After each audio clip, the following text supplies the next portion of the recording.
Welcome back to Passionate World Talk Radio. Educate, enlighten, entertain. And today, our special guest on Cool Your Heels with Lillian is Diana Hopkins, who has written a book called Feeding the Change. Good afternoon, Diana. How are you? Great. Thank you for having me, Lillian. Well, I wanted to have you because when I went through menopause at a young age, there was nobody to tell me anything. So as a result, I just sort of soldiered on. But Right. now, someone like you has written a book to help women go through their change of life, perhaps without all the other stigma that's attached to it. Exactly. So when you wrote the book, Feeding the Change, what prompted you to share advice or suggestions with all the other billions of ladies inhabiting the planet? Well, what I noticed was I was a pharmaceutical rep, and still am actually, for many years, and I actually sold products for menopause. And after I stopped selling them, I used to get a lot of questions from my friends, from people at doctors' offices, asking me about menopause. So a couple of years ago, I was laid off from one of my other pharmaceutical jobs, and I decided, you know what can I do now? I kind of felt like my shelf life was up, if you will. I thought that maybe my sales days were over and maybe I needed to start doing something different. Well, I started thinking about, just really started thinking about menopause and like what could I do to help other women go through what they're going through. So that's what gave me the idea for this book. I actually started a website first. It's called acceptingthechange.com, and it talks all about what menopause is, how to treat it both naturally and pharmaceutically. So that's where I started. So I started with that and launched that. And then a few months later, I started thinking more about nutrition. So with regards to nutrition, I read an article a while ago that was talking about how women in Japan didn't suffer from hot flashes like we do here in the United States. And that perplexed me. I'm like, what? How can they not have these horrible hot flashes? They're horrible. Why do they not have them? I think they have an incidence of like 7% of their women have them there, compared to 80% of women here in the States. So that's what started me on the quest, if you will, to write a book about nutrition. And what I found out was their diet has, it's rich in omega-3s and vitamins. They don't eat processed foods. They eat a lot of things from the ocean, obviously. A lot of these countries are, water-bound, or waterlocked, I should say. So that's what gave me the idea to write the book, and then it kind of went from there. Well, I think it's a great idea because what women don't understand is, and girls graduating from high school, going into college, graduating from college, going into adult life, boys who get married, your diet changes. Your diet needs changes. And the same thing is true with menopause. Your body is going through a self-improvement or self-help phase in which certain hormonal changes are taking place so you don't have to have kids anymore. But at the same time, it's also changing how your body perceives the food that you put into it and how it processes it. Yes, exactly. And I think there's, with what's going on in the world right now, it's crazy. Things are just happening daily with this coronavirus, and I think that what a lot of people are forgetting about is nutrition and how we should be feeding our bodies real food, not fake food, not processed foods, but real food, because that's what feeds our cells. Food is medicine. It helps us. It helps us ward off infections. It helps our immunities. And so it's appropriate now more than ever, but definitely appropriate for women when we go through menopause. I mean, you're absolutely right. Our bodies change so much. We stop producing certain hormones. There's just all these things that happen that, again, food is what feeds us, and that's what so important. I think we forget about that as we get older. I mean, we're women. We're always running around. We have kids. We have husbands or significant others, and we're always taking care of other people, and we forget about ourselves. But it's so important that we feed our body real whole food, especially during menopause. Now, when you're going through menopause, is it a really good idea to say to go on the keto diet or to go on some of the advertised TV diets that have this prepared food for you and all you have to do is eat it, lose 15 pounds in a month and 6 inches? Is that a smart time to do that to your body? I personally don't think so. I think that our bodies need real food. And I know a lot of those diets are very restrictive on certain kinds of foods. Like some you have to eat like all meat, or other diets, you just eat soup all day or whatever. And I don't believe in that. I think that we need all the food groups. We need all of the vitamins and the nutrients that come from all those, whether it be grains or fruits, vegetables, lean meats. All those are important for us to eat. I get kind of frustrated when I see all these crazy diets out there. It's not about that. It's about just eating the right foods in the right proportions, and that's what feeds our cells. So that's what keeps us healthy. So if you are a lady, yes, and you are have menopause, and you don't have to have menopause at 50. I had menopause at 40, folks. Yep. Because of my systemic lupus, all right? So if you have a chronic illness or you have an autoimmune disease, there's no guarantee that you're not going to get menopause earlier than other people.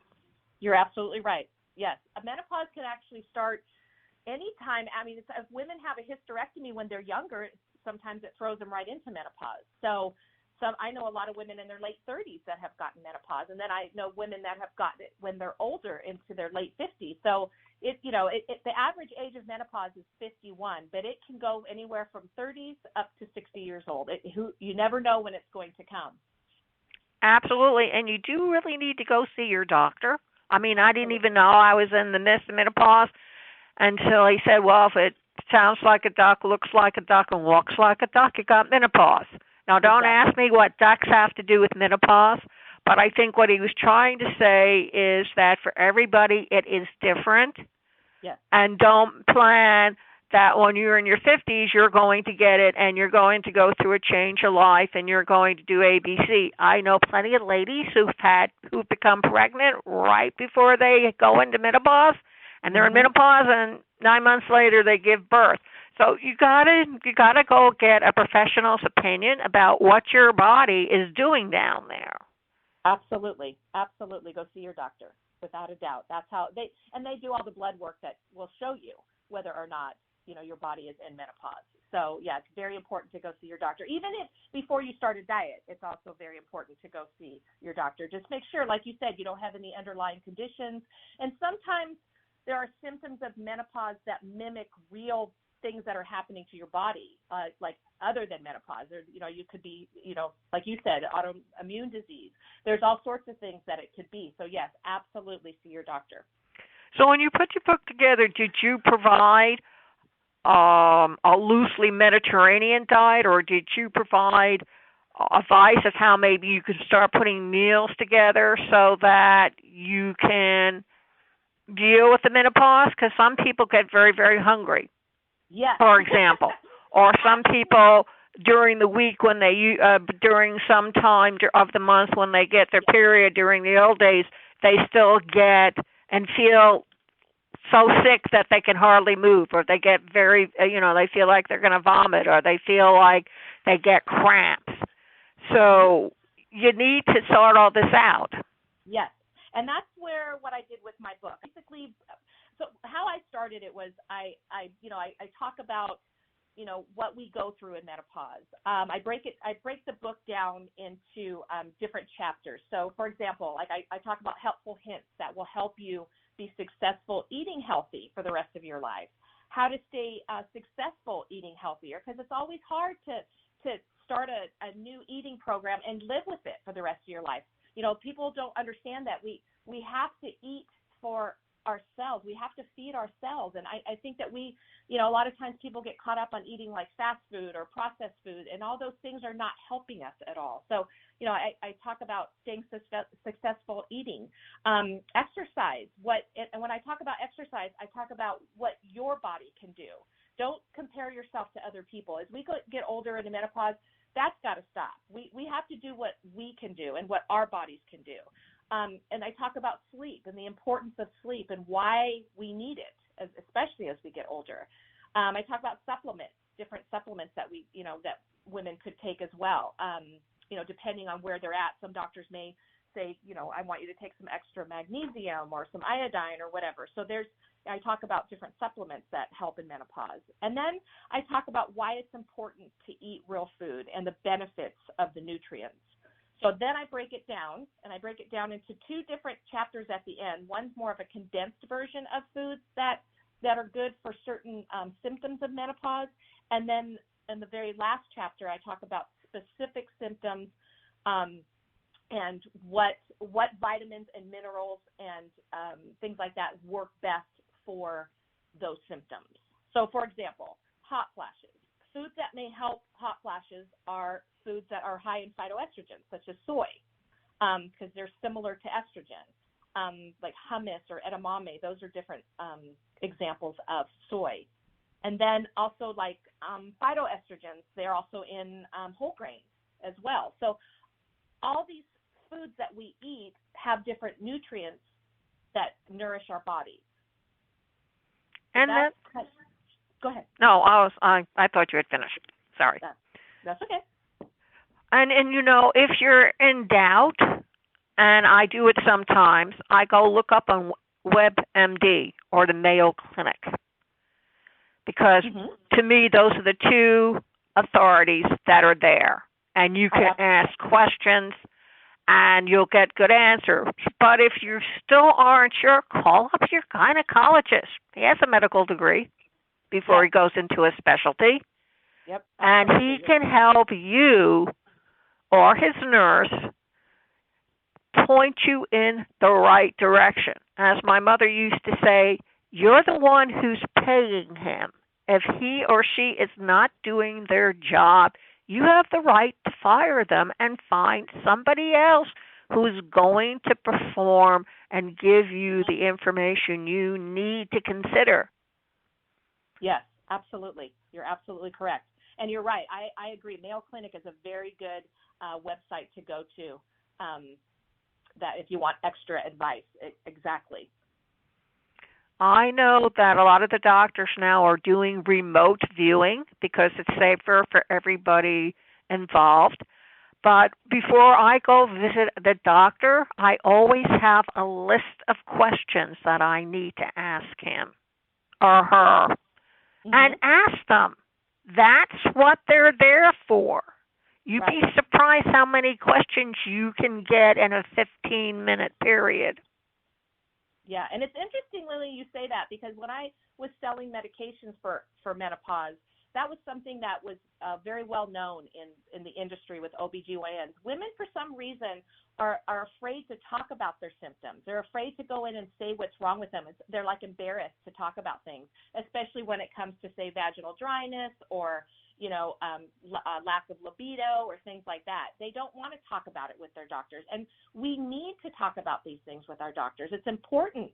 All these things, again, whether you, go on my program, for example, if you read the book and talk about all the different foods that work with different symptoms, or if it's worse than that and say a doctor, thinks that you need to go on medication, it's so important to talk to your doctor about all the symptoms you're feeling, not just one or two, but really explain to them what's going on with your body. Because your whole body is involved with each other. For example, take your nasal cavity. Your nose, mouth, and ears are connected, folks. If something's wrong in your throat, I guarantee you your nose and your ears will tell you all about it. And you have to understand, if you have bleeding gums or rotting teeth, it will affect your whole system. Yes. Yep. So don't think it's an individual thing. And I got to tell you, I'm going on to 69, and I still see a gynecologist. Good. You should. Yeah. Well, most women don't. They do not consider getting a vaginal examination after a certain age, after they stop bearing children, to be important. Oh. And you can get ovarian cancer, folks. Yes, you can. I always suggest you see your doctor once a year. I absolutely go to my doctor every year and get checked up. And the same thing with a breast exam, and you're going to say, oh, dear. But that has a lot to do with menopause as well. Your breasts increase in size, and they may droop a little bit. I mean, I used to wear AAA bras. I don't wear them anymore. Plus, our tissue becomes more dense as well. And that's yes. And this is all part of being a woman, and it's all part of your menopause because your hormones shift. Yes, they absolutely do. And that's what's weird about menopause is like if things start happening and you're like, what is happening to me? Like I've never had this happen before. And then you find out, oh, God, it's menopause and it's hormonal related. So yeah, definitely. I can't agree with you more about definitely talk to your doctor because they're going to be able to know by running blood tests and just talking to you, they'll be able to tell if you're in menopause. And if you happen to have the urge to eat more during the time when, I mean, I haven't menstruated in years. Like I said, I had menopause in my very late 30s, early 40s. But you know what? That last week of the month when I used to get it, I still have an urge to have something sweet, like ice cream, which I can't have, or cookies or cake or whatever, chocolate. And you have to learn how to control that urge, and it's all part of your menopause. Yes, and you make a good point, and I don't know if people realize how bad sugar is for us. It causes inflammation, and it wreaks havoc on our bodies. Where instead of reaching for, like you said, like a ice cream or something like that, it would be better if you reach for fruit. Or dark chocolate is okay, in a high percentage of dark chocolate. But just you got to eat the right. If you want something sweet, you need to go to the right foods to get your nourishment. Absolutely. You're constantly nourishing your body. And you also store water weight. Yes, absolutely. Anywhere from 2 to 4 pounds, maybe 5 pounds. So when you weigh yourself during that time period, ladies, don't get upset with yourself because as soon as that week or week and a half is over, your body will shrink back to its normal size. Yes, you're absolutely correct. Oh, I've been doing this a long time. Yeah. Gotten pretty good at it. But the thing of the matter is, men also go through a menopause. Sure. And you have to understand its emotional consequences for the men. Just like women have emotional consequences to having menopause, you have to understand that men also have to deal with it. And for men, for whatever the reason, it's more of a personal blow against their manhood than it is for a person. I mean, most women are delighted that they get menopause, but for men, that's not the case. No, it's not. And I do on my website, Accepting the Change, there is a section on there on what I call menopause, which is exactly what you're talking about right now. It's what men go through. And yeah, they seem to struggle with it a lot more. They used to call it a midlife crisis, for men, like they would go out or they'd go buy a new sports car or something when they started experiencing menopause, if you will. But yeah, the men go through it too, just in a different way. Yeah, you're absolutely right. So send your guy to the doctor to let him diagnose it, and maybe have your guy, if he has to, talk to a therapist about it, because men take it personally. Yeah. We have a celebration, but they don't. Well, not all women have celebrations, not when they get really bad symptoms. No, that's true. That's true. Mine almost went by without me noticing it. That's why I finally went to the doctor, because I just felt off. Yeah. But I know with men, it is an ego blow. Yes. You're absolutely right. You're absolutely right. So this is a subject you will need to discuss with them. Yeah. Preferably Exactly. when you start your own change of life. Yes, it's Right. going to be difficult. Yes, it's going to be what they call a sticky wicky, but you need to discuss it because it's part of life and getting older. Yes, it absolutely is, and I think that that's key to having a successful journey through menopause and men going through what they go through is that we got to be honest with our partners and let them know what we're feeling and what we're going through, and they need to be honest with us and tell them what tell us what they're feeling. Because I think if we're honest and open, then we'll get through it together, and we'll be successful at the end. There won't be breakups. People won't be breaking up. I think if you can just be honest with your spouse or your partner, then yeah, I think that's the best way to be. And I think also, and this is really difficult, I did it with my son, when you start preparing your kids for that big step from child to adult, and you have that one-on-one talk with your daughter about menstruation, you may also want to talk to them about menopause because there are way too many misconceptions. Or sit down with your son and say, when my kid was 9, he could get any girl in his class pregnant if he wanted to because his body matured faster than his mental and emotional state. So I told him what was going on because he was already having wet dreams. But I also told him he would come a time in life when certain hormonal changes would take place and he should at least be aware of it. And he was shocked, and he says, "You're the only mom who's ever had this kind of a discussion with me." And I said, "Yeah, well, I'm trying to do you a favor now, so at least you know it's going to happen somewhere in your future. But it will happen because your body will go through changes. Right. And you may do stupid things if you're not already doing them." Right. So I know this is delicate and sacred ground you're trespassing on, but if you don't make your daughters and son at least aware of it, it will be even harder for them when the time comes. Right, and I think you're doing a good thing by teaching them sympathy also because, sometimes menopause can be treated as a joke, which it is funny sometimes. I'm not going to lie, it is funny sometimes. But to have people be sympathetic, hey, I'm going through a rough time right now, things are changing in my body and I don't I don't like it. So I think that's good that you're teaching your children sympathy when they're young so they know how to respond to it when they're older. And parents, if you have a son, the biggest thing you can do for them is introduce them to the fact that one week every month girls are going to have their period and that they need to tread gently. My daughter-in-law can't thank me enough for teaching my son every month things happen with her, and she may turn into a nasty, snarling beast, but underneath all of that emotion, she really is the nice lady he married.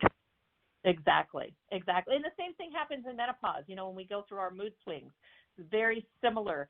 And, yeah, we need people to understand that, we don't like being like this. Like I remember telling my husband one time years ago when I was in PMS, I go, "I'm so sorry for being the way I am right now." I go, "I don't even like me. I don't know anybody else could like me because I don't even like me." And it's weird. It's just the way our bodies react. And I know some people say, "Oh, well, you can stop it." And you know what? You can't. It's a physical thing. Yes. And it affects you mentally and emotionally whether or not you want it. Yes. So it's something that you really should remember. Put in a little personal diary, things I need to tell my kids before they hit this age or when they become this old, because realistically how they behave will be reflected and observed by their own children. Exactly, Lillian, that's a great idea. So it's, Diana, please tell everybody where they can find you on the World Wide Web, where they can buy your books, and anything else that you think would be of great service to mankind. Well, thank you. My book is called Feeding the Change. It's available at my website called acceptingthechange.com or on Amazon.com for your Kindle. I have to remind people that it isn't a Kindle, so you can't buy. It's just an ebook, so you can't buy the physical book. But it is on Amazon.com for your Kindle, and then again at my website at acceptingthechange.com. Terrific.